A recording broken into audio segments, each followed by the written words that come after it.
Our protocol can be used to produce high-quality, exosome-enriched extracellular vesicles from embryonic stem cells that express the immune-stimulatory factor GM-CSF. Exosome-enriched extracellular vesicles carrying GM-CSF have the potential to serve as cell-free immune-regulatory vesicles that can modulate the immune response.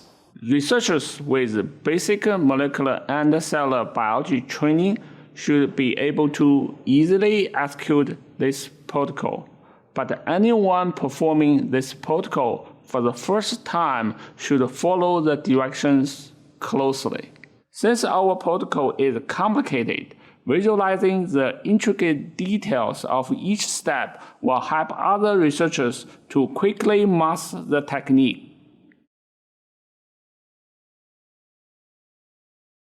To generate exosome-free FBS, ultracentrifuge the desired volume of FBS and collect the exosome-free supernatant. Before plating the ESD3 cells, coat 15 cm tissue culture dishes with 0.1% gelatin at room temperature for 30 minutes.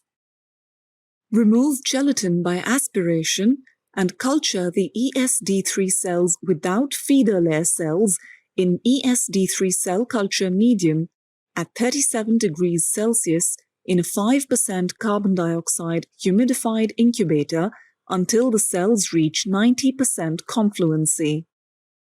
Wash the almost confluent cultures with 5 milliliters of 0.05% trypsin per dish, followed by a